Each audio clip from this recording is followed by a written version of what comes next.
Huwag pong kakalimutan na i-like po itong vlog na ito and sana doon sa mga hindi pa po natin subscriber, mag-subscribe po kayo.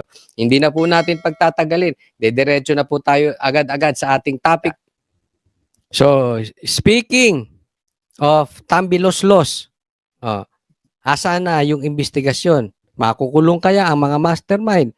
Yung tinuro ni Saldico na napakalaki, na hinihingi ng magpinsan, iniimbestigahan ba? Yung sinabi ni Amy na health concern niya sa Pangulo dahil ito ay addict, iniimbestigahan ba? Tingnan natin.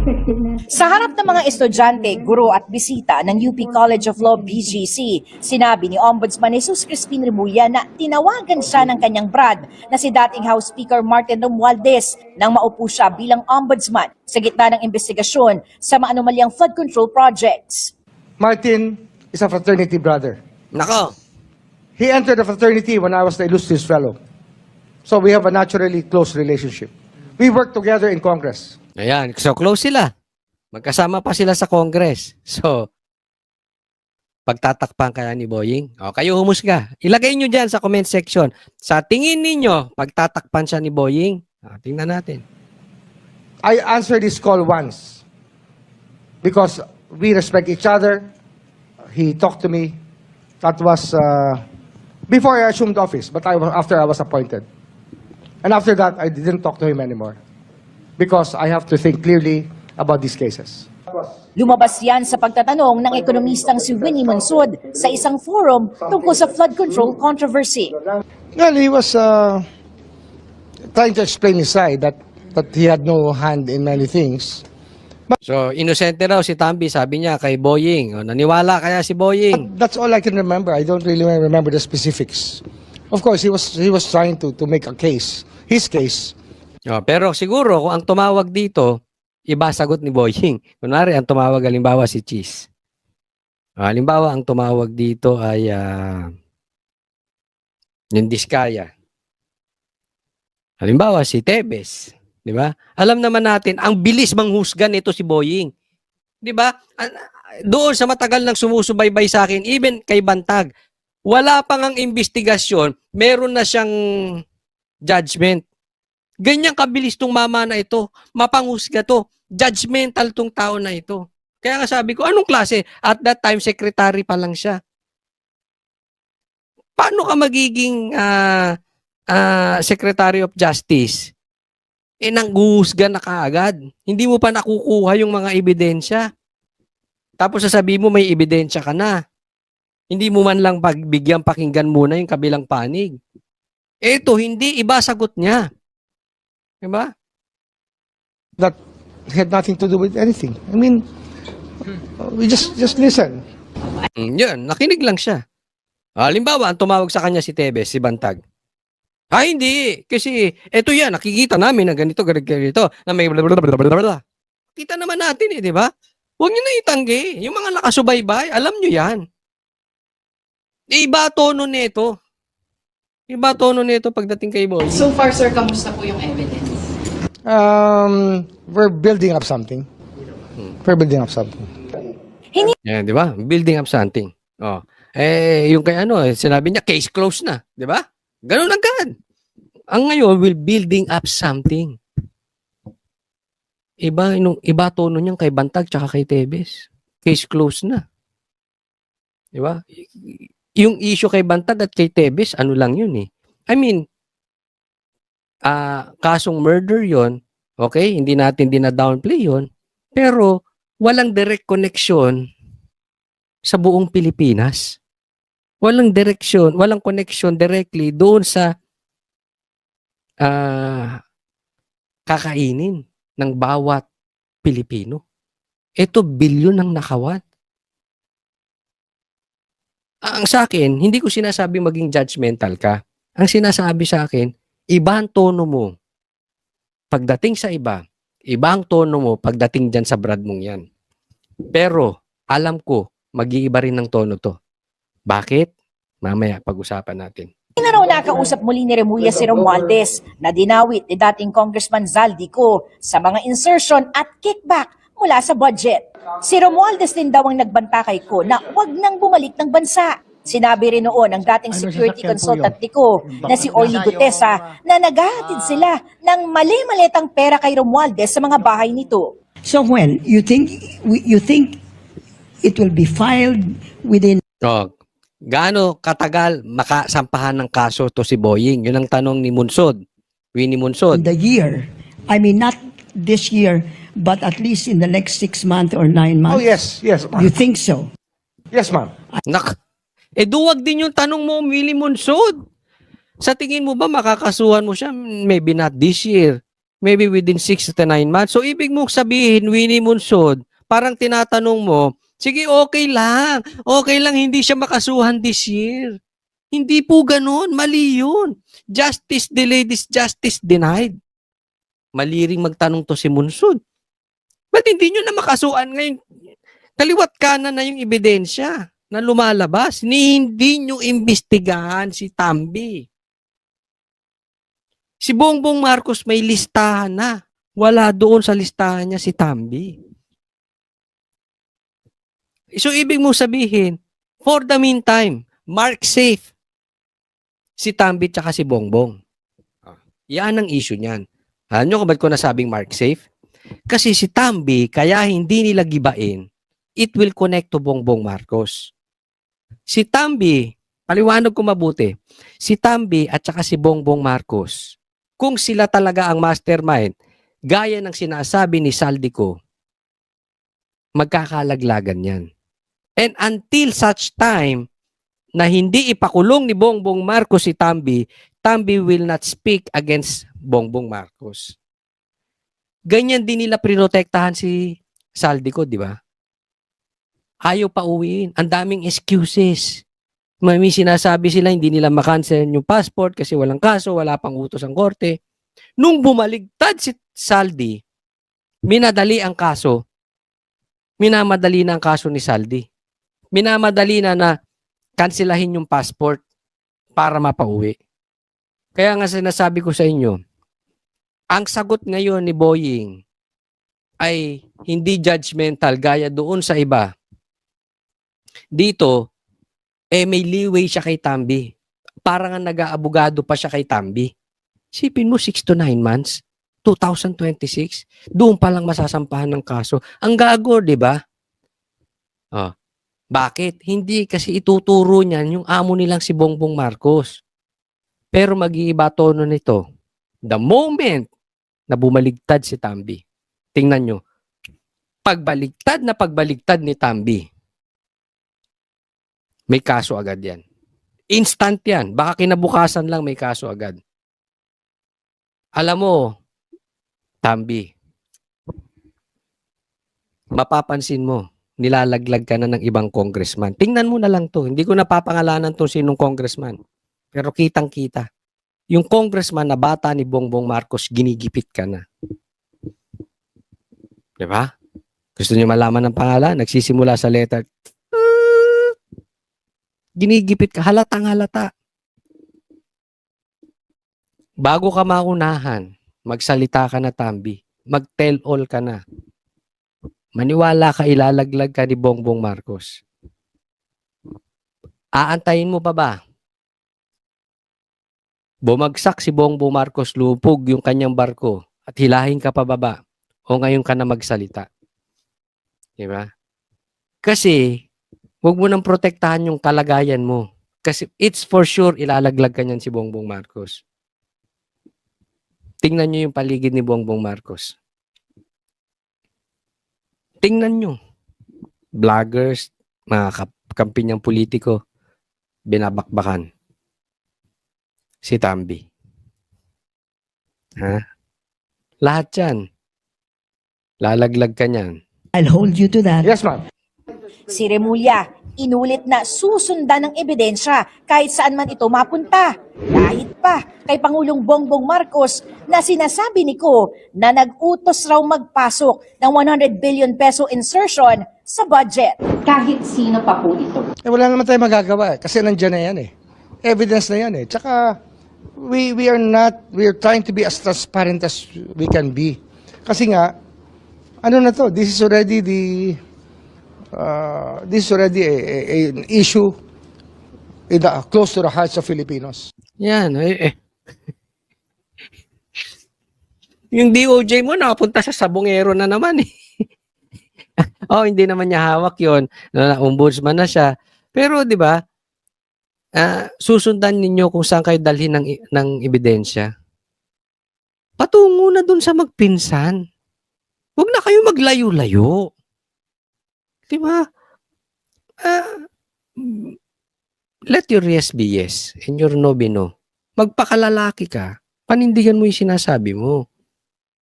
Papunta na yung ebidensya ron. Saan pa kayo pumupunta? Ang tagal nyo pang imbestigahan.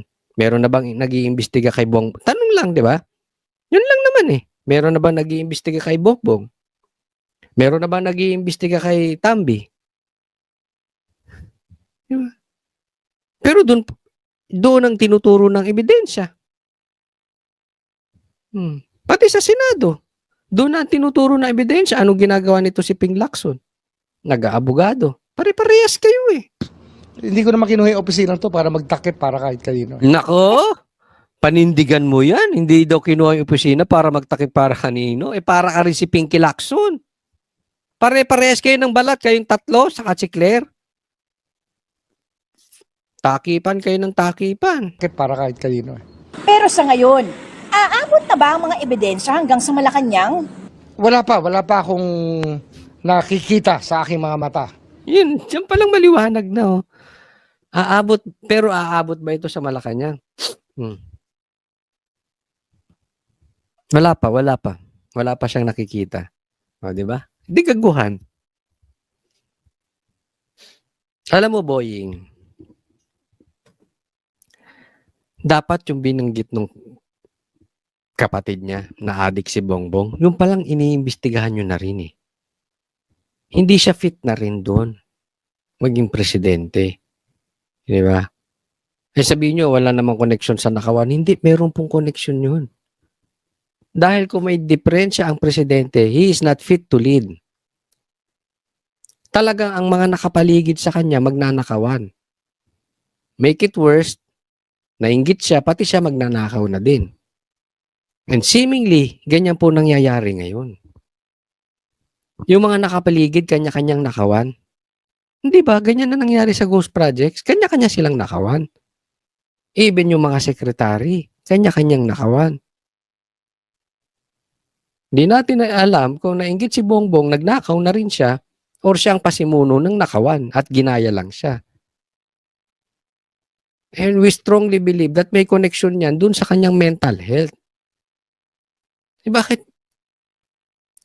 Hindi nyo man lang, wala man lang isa sa inyo na nagtanong, kailangan na ba nating imbestigahan yung presidente?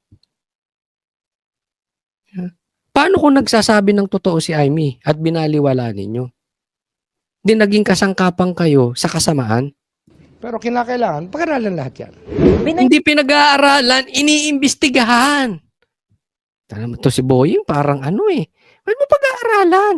Imbestigahan nyo. Kung may nakita kayo, di meron. Kung wala, di wala. Ano ang pag-aaralan nyo? Ano yan, law school? Pag-aralan lahat yan. Binunyag din ni Remulla na may investigasyon na sila kay dating Pampanga 3rd District Representative Aurelio Dong Gonzales Jr. Yung kanyang construction company at mga projects. Siyempre, yun naman yun eh, di ba? Bakit yung construction company ni Tambi, ayaw nyo imbestigahan? Di ba? Yung tumaas yung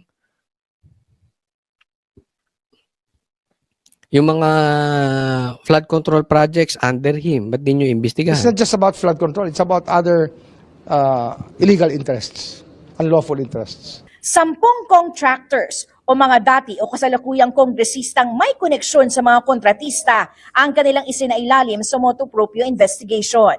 People didn't believe that there will be any accountability whatsoever and they were violating the law. Harap-harapan. Kasi nga walang nanguhuli eh. Tapos ganyan ginagawa nyo yung investigasyon. Ang gusto nyo managot yung mga bubuit, yung mga butete, yung mga bulate. Di ba? Kaya harap-harapan, magpapatuloy yan. Nakita nyo na nga nangyari, binalita natin.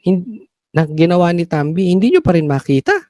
Nasa balita na ng bilyonaryo, panoorin nyo. Bawal yan eh. It's a prohibited activity. It's a conflict of interest thing that is found in so many laws on corruption. Para sa GMA Integrated Yan, itong mga kalokohan, itong mga ito. O, next topic po tayo. Eto, nakita ko lang to sa Facebook, no? At gusto kong bigyan ng komentaryo kasi napakaganda ng tanong nitong reporter na ito. At dito malalaman natin kung ano na ang nangyayari sa palasyo. Kasi may mga nagsasabi may sampalan daw, may awayan, may stress sa palasyo. Hindi ko alam kung anong totoo. Pero may mapipick up tayo dito sa tanong na ito. Pag-usapan natin. Does the president feel compelled to personally and directly confront the allegations against him? Yan. Dapat ba na yung presidente mismo ang sumagot doon sa mga sinabi ni Amy Marcos at saka yung patungkol sa flood control? What do you mean? Yung siya po mismong Tingnan nyo yung aura ni Claire. Parang galit na naman. Yan po ang nakikita naman natin eh. Kayo humusga. Look at the stress of Claire Castro. Di ba? Yung asong-aso dating, pagka kinalabit mo yung kanyang amo, kakagating ka. Nangangagat siguro to si Claire, no? Pero diyan mo mararamdaman na meron na talagang tension. Di ba? That we really have a problem.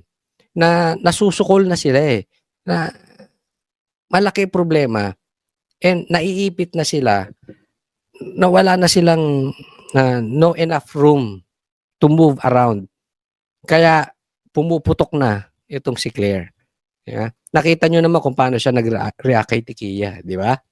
As simple as that. Wala na sasagot. Ano bang dapat sagutin?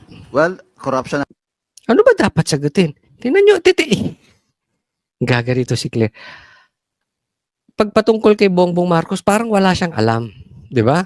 Pagbastusan, madaming alam. Sagutin. Well, corruption allegations and the allegations of drug use. So yun, corruption, sa flood control, ghost projects, at yung aligasyon ng kanyang kapatid mismo. Hindi ba dapat si Bongbong sumagot? Tingnan nyo kung paano sasagutin ni... Sino po ba ang nagbibigay ng aligasyon tungkol sa korupsyon? Ang sinabi ni Zaldico, pauwiin po natin siya dito, ibigay niya ang tamang mga dokumento niya kung meron siya, at saka po natin sagutin ang inyong katanungan. Ayun. So, dapat umuwi siya rito, ibigay yung dokumento. Ang sinasabi pa nila para mag-take ng, dapat under oath siya, na ipinipresenta yung kanyang mga ebidensya. Yun namang under oath pag nasa korte ka na Ito sinasabi pa lang, imbestigahan nyo na si Bongbong Marcos. Wala pa namang nakasampang kaso, kaya hindi kailangan under oath. Imbestigahan nyo lang. Hindi naman natin sasabihin guilty si Bongbong Marcos ng nakawan. Imbestigahan lang. Yun naman ang issue Ba't tayo nyo imbestigahan? So, kay Zaldico, pinauuwi niya. Patungkol naman sa drugs. Pero ganun pong hindi siya magbibitiw ika ninyo. But how is this going to affect his governance? Kasi whether true or not, meron po itong impact, for example, maybe sa international community or maybe domestically, meron pong mga nagdududa sa mga aligasyong ito. Very good question. Okay, yung aligasyon tungkol sa drugs at aligasyon patungkol sa corruption ng kay Bongbong Marcos, especially yung sa drugs, may effect po to international. Sa katunayan, pinag-uusapan na po to sa ibang bansa. Kasi kapatid mismo. So, kahit anong downplay ni sabihin nitong si Claire, hindi niya mauuto. Matatalino po mga Pilipino. Hindi niya kayang utuin na hindi po to makakaapekto. Nakaapekto talaga to. Lalong-lalo na si Bongbong Marcos ayaw sumagot. Ang pinasasagot niya si Claire. Diba? I mean, para sa isang lalaki, that is so low. Diba? So, pinag-uusapan international. At may dating po yan. Kasi wala na mag-i-invest sa atin. Walang tutulong sa atin galing sa labas. Yung inaasahan nga natin na tutulong pagdating sa natural disaster na EDCA, hindi na tayo tinulungan. Yung iba nga binabawi na yung kanilang investment dito sa Pilipinas dahil sa korupsyon. So kahit anong sabihin ni Claire na wala tong epekto sa ating bayan, parehas sila ng amo nilang sinungaling. Meron po tong epekto, wag nyo kaming lokohin. Ang mga magdududa lamang dito ay yung hindi gagamit ng kanilang isipan para Aray, ako naman nasakit.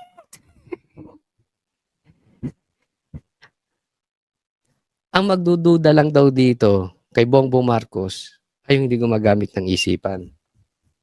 So, ibig mo sabihin, yung mga investor natin na nagsisilayas, hindi gumamit ng isipan. Yung mga investor natin sa stocks, nagbebenta na ng stocks nila, lowest na po ngayon, hindi gumagamit ng utak. Ang taas na ng dolyar, ang taas na ng gasolina. Wala nang mahina na ang peso dahil hindi maganda nangyayari. Ibig sabihin, hindi sila nag-iisip ng tama. Ako, sige, tanggapin ko. Matalino ka, abogado ka eh. Diba? Pero yung mga Pilipino, yan ang iniisip. Mayroong problema si Bongbong Marcos. Hindi nyo naman ikakailayan. Adik si Bongbong. Kaya nga takot kayo magpa-drug test eh. And we are beyond drug test. Na-vlog ko na po ito kahapon. Wag na po nating hingi ng drug test kay Bongbong Marcos. Bongbong Marcos is an addict. Period. Kinonfirm yan ng kapatid. That is very big na resibo, na ebidensya.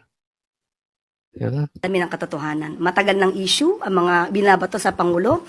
Ito ay napasinungalingan na natin. Nagkaroon na po ng resulta na galing sa St. Luke's about Ngayon, St. Luke's na naman.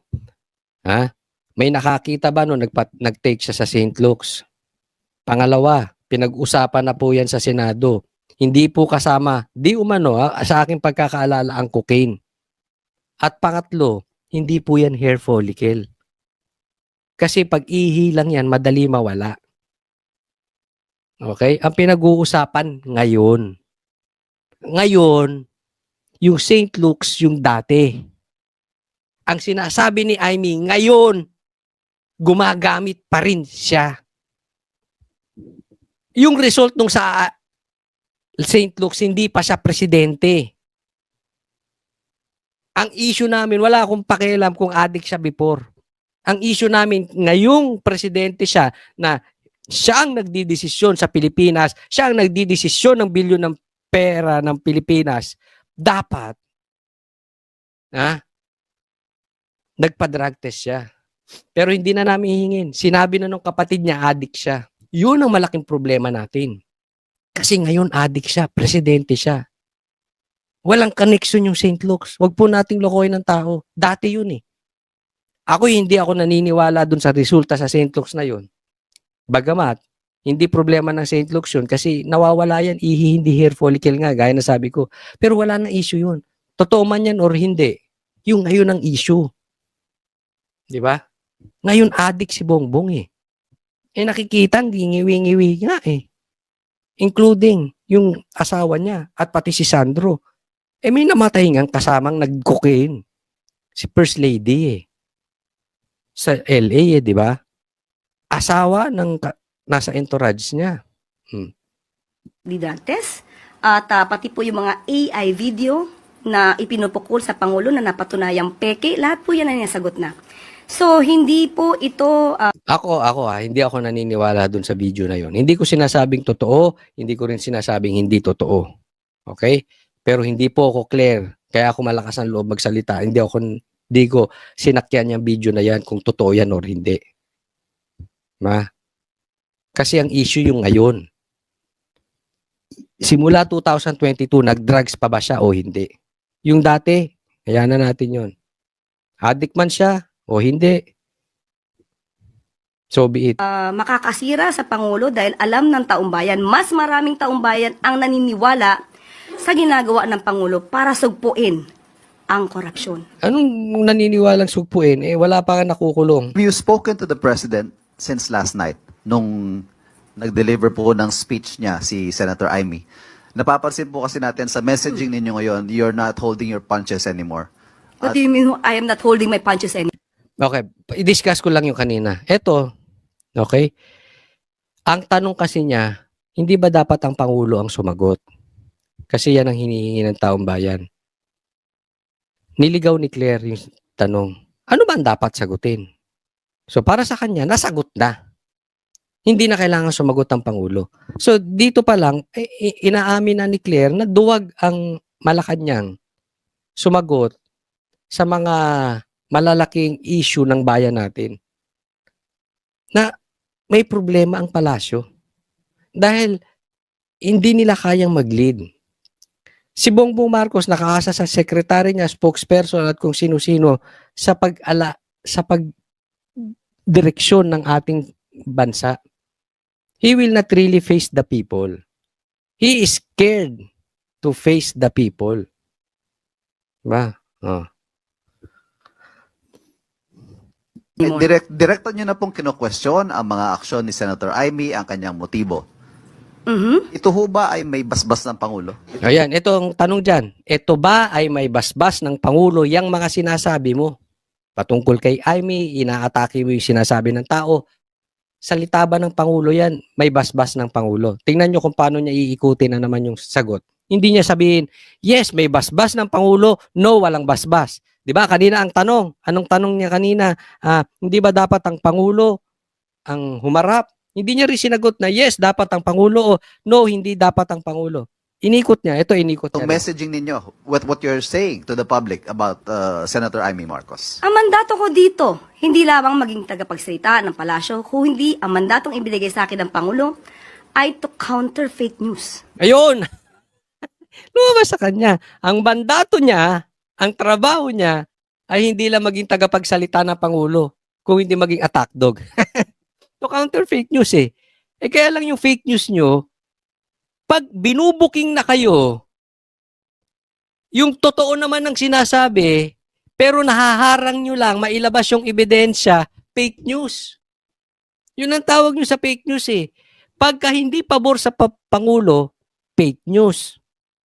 So ano siya? To counter fake news, attack dog. Diba? Kung ibubuking nyo ang Pangulo sa kanyang katarantaduhan, sa kanyang kahinaan, sa kanyang pagdodroga, a-attack siya. Kokontrahin niya. Di ba? Anong sabi niya? Fake news si Amy? Hindi totoo nagdodroga si Bongbong. Sinong naniniwala doon?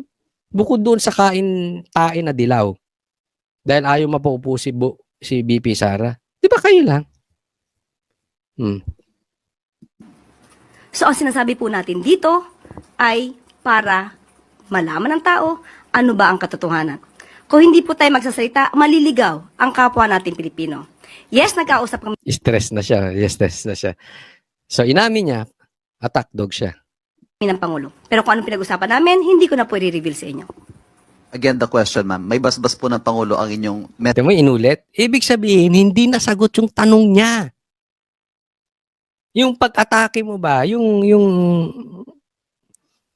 mga pinagsasabi mo, may basbas ba ng Pangulo? Kasi ang gusto naming malaman, yung sinasabi mo, ikaw lang ba yan as a vlogger? Ikaw lang ba yan as Attorney Claire? O si Bongbong Marcos yan? Hindi mo nasagot eh. Kaya tinanong ulit. messaging dito tungkol kay Senator Amy. Anong messaging po ba ang sinasabi? Madami na po ako sinabi. Yung messaging na addict yung kapatid niya. Ang gaga! Ano marami ka nang sinabi? Yes, ma'am. Yeah, all of the things you said. Okay, muli, uulitin ko po, ang ating isa sa mandato ay to counter fake news. So lahat ng aking sinasabi dito, at ito ay para ma-counter ang fake news, lahat po yan ay may basbas mula sa Pangulo. Ayun. So ano nga, hindi attack dog. Kasi hindi naman fake news. I mean, okay, sige, tanungin ko kayo, to be fair. Sino sa tingin ninyo ang fake news? Si Claire o si Amy? Kung adik si Bongbong Marcos, fake news to si Claire kasi tinatanggi niyang adik yung amo niya. Sino ba ang fake news? Kami na sinabi namin ang daming baril na pumasok sa QJC o si Claire na sinasabi niya walang baril. Nag-a-agree siya doon sa amo niya na walang baril pumasok sa QJC. Sige, sino ang fake news? Kami o siya? Si Amy o siya? Sige, tanungin ko kayo pati mga dilawan tsaka pula. Sino sa tingin ninyo ang fake news?